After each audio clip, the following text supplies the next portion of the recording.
Nepal Tibetan അതിർത്തിയിൽ വൻ ഭൂചലനം 53ഓളം പേർ കൊല്ലപ്പെട്ടതായി വാർത്താ ഏജൻസി റിപ്പോർട്ട് ചെയ്തു.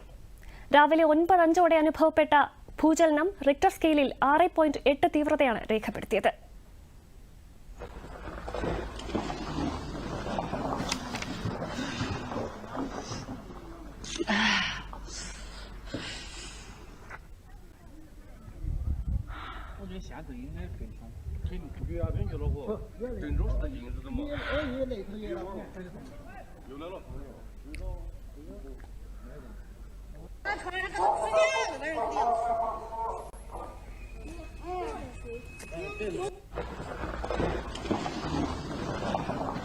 മുപ്പത്തിയെട്ടോളം പേർക്ക് പരിക്കേറ്റു. ടോങ്ലായ് ഗ്രാമത്തിൽ നിരവധി വീടുകൾ തകർന്നതായും വാർത്താ ഏജൻസി റിപ്പോർട്ട് ചെയ്തു.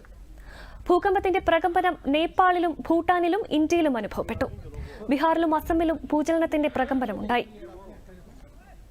ചൈനയുടെയും ബംഗ്ലാദേശിന്റെയും ചില ഭാഗങ്ങളിലും ഭൂചലനം അനുഭവപ്പെട്ടു.